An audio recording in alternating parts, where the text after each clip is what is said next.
G'day, it's Chris Linton here from TribeFit.co, and today I've brought along a super duper expert, someone that we've worked with for some time, many years now actually, Scott Bywater. We've done some big things in the past together, worked with a number of years through a number of different businesses. He's an absolute expert at copywriting, email, and we've worked together on some massive product launches in the past. So Scott, I'll throw it to you, but I'm sure if you've got any words to talk about yourself and things you've done. But today's really to talk about personal training and how to help people get more clients. So I know you've got something that you'd like to go through today. Yeah. So really, I mean, we're talking specifically, from the email marketing side of things. And one of the most important things you can do, I have found, is email follow-up. And I know that social media is very hot right now, and there's a place for all of it. But I heard someone recently refer to email as the cockroach of the internet. So, cockroaches never die. We want to exterminate them, but they're not going anywhere. And I think it's the same with email. It's like it's the stable platform. Everyone's in there checking their email. It's how we get to people and reach people. So it's a very powerful sort of medium. And it's a more personal medium, and it's a way that you can get to someone very directly. So in terms of if you've got a personal training business, and obviously the first thing you want to try and do is always collect someone's email address. I've been writing, just in my own business, almost an email a day for, it'll be going on close to a decade that I've been doing that for. So, and it has been a massive source of revenue as a result of having that follow up. Once people get in touch with me. So and as a personal training business, I think you want to be doing the same thing, because when I think about let's say if I'm going to go to a personal trainer, if I don't have a relationship with anyone or any trust with anyone, what's going through my mind as a prospect is why should I trust them? Why should I do anything? It's like, maybe they're just going to not so much bring expertise to the table. And this is just totally bluntly what's going on through my mind, which is probably what's going on through thousands of your potential clients' mind. Maybe they're just going to get behind me and give me a rev up. And I don't really necessarily need that. So, but I am sure there's so much knowledge in your head that you actually know as a personal trainer, which your clients don't know you know. Yeah. And if they don't know you know, they don't know you're any different from any other personal trainer. There might be personal trainers who've listened to this who's been in the industry for 10 years and have a mammoth amount of knowledge. And what I would suggest you do, this is just a thought, is what I call the 8x8 system. And the 8x8 system is just a content system that you can use, and it's talk about, write down a list of 8 things. So one thing might be that you know about. So one thing might be, and it can be very broad to start with. One thing might be exercise. Another one might be diet. Another one might be protein. Another one might be, might be snacks. Whatever those 8 things are. And then underneath those 8 things, write down stuff that you know about that. So exercise, you might know about high intensity interval training. You might know about, using kettlebells. You might know about, so there's 8 things which I'm sure you could probably, as a most personal trainers could come probably up with quite easily. They could come up with, mate. They could come up with 100. Once you get onto it, you come up with 200, 1,000, that sort of thing. So, but if you can just do that, it'll probably take you an hour or two. Then you've got 64 things that you can write emails about. And that gets you started. So you got 64 things you can write emails about. Then when you sit down to write that email, it's very simple to do it. You write, you talk, and then you write, and then you talk, and then you write. So if you want to talk about high intensity interval training, you just pretend that your client asks you a question and says, what is high intensity interval training? and you start to talk about it, and then you write it, and you talk about it, and you write it, and talk about it, and you write it.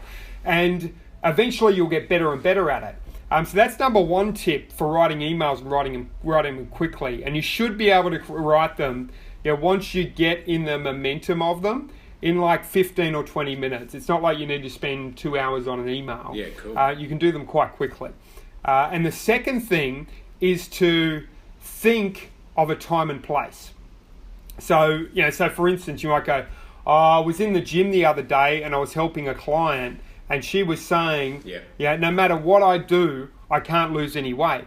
So then I asked her a few questions, and I asked her this question, I asked her this question, and she said this, and then I said this, and she said this, and then it was quite clear this is the reason she wasn't losing weight, and you may be in the same boat. If you are, contact me. Okay. So as a just time, place, and that's the way, a lot of presidents, if you listen to their talk, they talk about a time and place, and then they segue it into their meaning. Okay. So it's a really powerful thing because it forces you to go into a story. Yeah, cool. So you do the 8x8, and then you use one of the topics. You choose one of the topics, and then you think of a time and a place where that topic could feed into to make it into a conversational style story. Is that what you're saying? Yeah. You can just think of a time and place.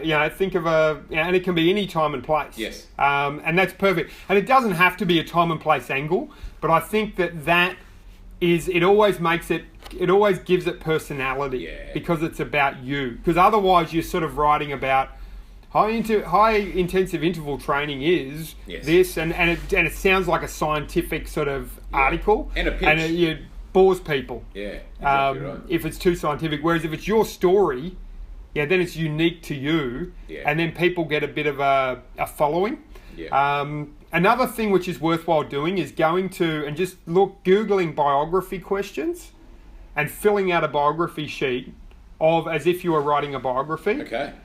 And then referring to that, because that brings personality into your email. Yeah. So it's not like it's some boring, just stats and facts and all that sort of thing. It's like, when I was 13, I got in trouble and I got detention. I got this, and here's a lesson I got out of it, and here's why you should use me. That sort of thing. It really brings a personality into it, which you want to do in your copy. Yeah. So, I find that with a lot of people we work with, a lot of people you speak with, they've got huge backgrounds. They've done so many things, and they kind of just forget about it. And it's not until you're able to pull that out and they think, I've got nothing to talk about.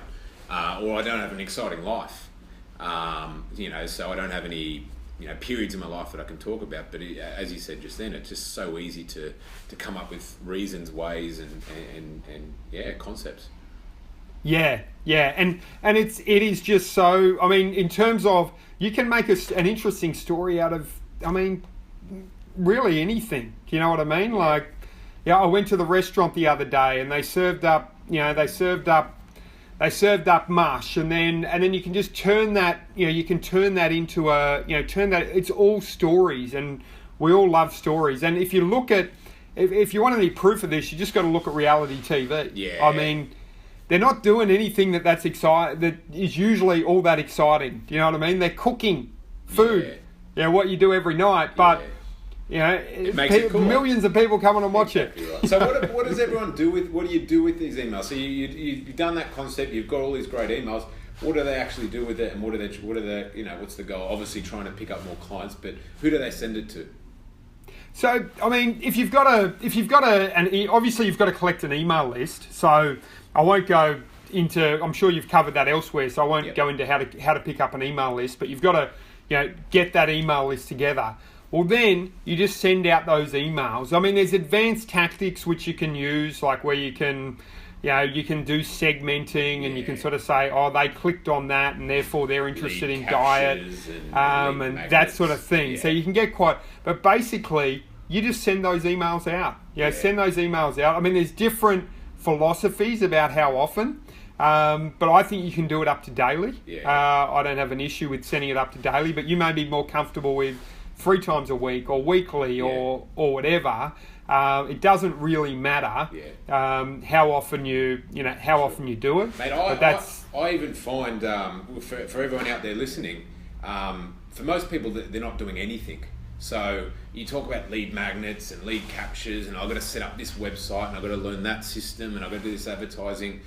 Most people, if you've been a personal trainer for a while, you've had many inquiries, you've spoken to many people. It might be a friend of a friend. You may not have it collated into an email address. Just go through your Mac mail, go through your Gmail, and I'm sure if you've done it for a couple of years.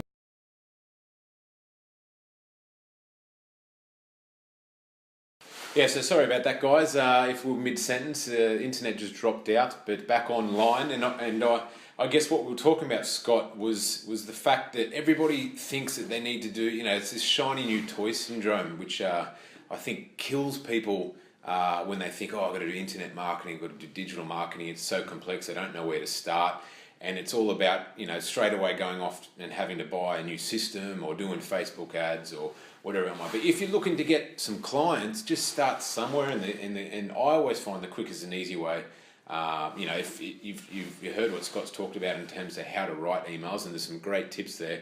And then some of you might have been sitting there going, well, great, who do I send it to? Well, go through your Gmail, go through your Mac mail, go through your phone, go through whatever it is. And I'm sure there'll be, if you've been doing it for a couple of years, I'm sure there'll be more than 100 people that have contacted you at some stage about your training that you never turned into a client, or ones that used to be clients that are no longer training with you, and put them into an Excel spreadsheet, sign up for a MailChimp account. They're free, and as Scott was saying, do the 8x8, think of the time and place, do the biography side of things, and just start writing, just start putting content out there, and you'll be very surprised.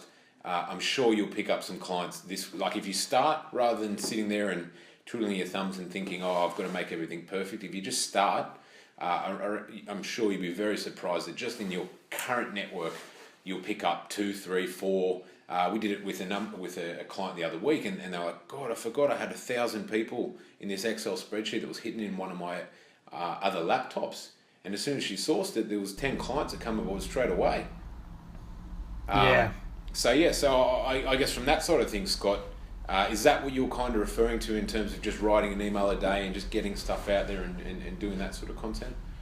No, basically, you've got and you'll find if you do that sort of thing and they're people that you've actually met, the quality of those emails, like if you've got a list of 500 people who you've met once, or it might be past clients or whatever, your existing clients are probably your best email addresses, and even if they're not current clients, like people who've done stuff, like a list of 500 who's done business with you or who you've had a free training with is probably better than a list of 5,000 collated through email addresses on Facebook, because you've got that relationship and they know you. And you've got to think, if someone who you've met sends you an email, you're way more likely to be responsive to it than if it comes from some Facebook ad and then you don't really know or have a connection with that person. So don't think of it as being a quantity thing as much as it is a quality thing, because you can get more out of a list of, I know I did this launch once, and I got more out of 200 people who were paid newsletter subscribers, than I did out of 7,000 people who were general subscribers. So it's about quality, not necessarily about quantity as such. No, good. Well, one last question while I still got you, Scott.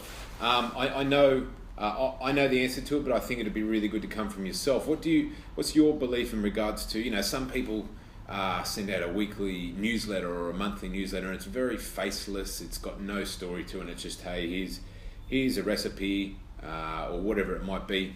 I know earlier you were talking about trying to put it to a time and a place or whatever it might be, and weaving in more of a personal story. What's your take on that versus, I guess, a very faceless, generic email? I think the best way to answer this is think about how you see it as a customer when you get an email that comes from XYZ brand. It's got fancy branding, a recipe, and it's got some sort of a general text about high interval intensive training, and you sort of look at it and you almost glaze over it. Yes. Whereas if it's from someone with a personality and a connection and that sort of thing, the way you want to look at it is like a radio personality. Like people get cult followings, like a John Laws or an Alan Jones or these sort of guys, and you love them or you hate them. They've got this sort of cult following that follows them around everywhere. And that's what you really want to aim at doing with your email, is developing that sort of a relationship rather than like some generic ad on TV, which just pops up every now and then, and you sort of, you change channels sort of thing. So even going back to the point you're making about the reality TV shows, it's true. You feel like if you hear someone's story, what they're doing, their day, whatever it might be, you kind of feel as though they're a friend rather than just a business trying to sell to you. And the age old, people buy from people. Selling to your friends a lot easier than selling to someone you don't know. We work with a lot of people in the social media space, and the amount of times in the street they get stopped and someone that they have no clue who they are, they're like, oh God, I feel like, I know you, I know exactly what you did yesterday, and I know what you cooked last night for dinner, and I just had to come up and say hello to you because I feel like, you're my best friend, and I guess we live in that world where the faceless corporation everything's starting to move away from. Yes, no, it's all becoming about it's relationship based, So, and obviously you're creating relationships on a mass level with email or social media or whatever, but you still get that connection when you share openly rather than be too corporate, and particularly in a field like personal training, because personal training is just it's a personal field. It's almost like, I see like hairdressing is very personal, and personal training is very personal. So if they hear your stories and they resonate, like if you share that when you were 15 years old, you got bullied at school, or you got this, or you got that, then all of a sudden someone who's been through that same experience has that connection with you and feels like they can trust you and is more likely to open up to you than if you're just, this is high intensity interval training, and it's XYZ, and you know what I mean? So it builds that connection. So, which I think, mate, that's an awesome point, and it kind of brought me back. I remember it would have been about, I think back to maybe 6 or 7 years ago. I remember we did a campaign, and it was around. One of the campaigns was around exposing a vulnerability of the personality we're working with, and I know that a lot of people are scared to reveal their secrets, their vulnerabilities, and feel like they need to almost be a robot in their communication, or be a sign of truth in everything they do, and people relate to vulnerabilities. Everyone has vulnerabilities, everyone makes mistakes, and I know we worked on a campaign and went really, really well, and it's kind of just second nature. It's be real. If something happened, like you said, if you were bullied at an earlier stage, and this is how you overcame it or whatever, people that had that same issue can relate. Yes, and it's that connection. It's really the best way to think of it is just think about human to human interaction and put it in your emails, because ultimately, if you tell someone that in a social space, they're more likely to connect with you than if you're very guarded and closed and all of that sort of thing. That I think that's what it really boils. It really boils down to is, they say copywriting is salesmanship in print, and it's the same with email. And part of that is like, it's personality, it's connection on an emotional level. So the more emotional and real you can be, the better. And you can bring in stories about obviously professionalism, or you can bring in stories about, hey, I was talking with Jan, and Jan's lost 32 kilos over the last 7 days. So you bring in the proof elements within that. It's like you want to weave those sort of things in as well. And Jan's like really happy, and look at her photos, and the amazing thing was Jan thought she'd never, it was just impossible because, she'd been through this, and then we talked about this, and we had this in common, and look at her now, so you're weaving all that sort of thing into it as well. So, Now, that's a valid point, the emotional side. Obviously, the clients that if you're a personal trainer, you're picking up clients, most of them are, it's an emotional decision. And I guess that's something that it needs to resonate. And if you're very unemotional and very robotic, then I guess you'll never really get down to the real reasons why they want to, transform their body, their lives, whatever it might be, and really find that true source of motivation that's going to get them, I guess, the results and the consistency of coming back and being a client ongoing. Cool. All right, mate. So overall, just to sum up, appreciate your time for that, but to sum up on everything. So the 8x8. Yep. The 8x8, the writing an email ideally daily, 15 to 20 minutes, shouldn't take any more than that, and every day you'll get better. The biography stuff you talked about in terms of going out and I guess defining exactly who they are and their stories, the timing and the place side of writing emails, the personality and tapping into the emotional side of things, and in terms of who to send these emails to. Yeah. No, and don't feel intimidated by it. Talk. Everyone can talk. If one of your clients asks you a question, you can talk. Just do that and write it down. So, and don't worry too much about grammatical and all this professional thing. It's a conversation. So yeah. Beautiful. All right, mate. Is there anything else? I know we've covered a fair bit there, and I know if anyone that's listening, watching this video, if you just action those things today, don't wait till tomorrow. If you action those things today, you'll be very surprised. This week, you will pick up a handful of new clients with nothing else. Hands down. If you do that, if you action it, it's proven. It's going to happen. It's just communication with existing leads, clients, etc., etc. But I guess anything else on that, Scott, that you'd like to add in before we finish up today? No, they're really the main things to cover. So I would I guess the main thing is just to get started. If you've got time after this call, think of a topic, think of a time and place, and just get on your computer and tap away for 20 minutes. Because each time you do it, you're just going to get better and better and better. So yeah, beautiful. All right, Scott, I appreciate your time. For those of you that obviously want to check out a little bit more about Scott, he's a fantastic copywriter. We've worked together for many years across many businesses and done some really big launches, some multiple 6 and even 7-figure campaigns. And check out everything that you're doing, Scott. Obviously read some of the blogs. I'm sure you'll learn even more about copywriting and improving those skills. So you can go to either scottbywater.com, which has the information on that, or for email specific, there's launch2tofunnel.com. So it's been great, Chris. Thanks. Beautiful, Scott. Well, it's pretty dreary weather here in Sydney, and you're down south, so hopefully it's not much better. Yeah. All right, mate. Well, I appreciate your time today, and no doubt we'll be in touch soon and speaking soon. But everybody that took the time to listen to this today, hopefully you took some good information from it. And as Scott just said, then don't think about, just do, just action. Yeah, no, it's been great. Thanks for having me. See ya.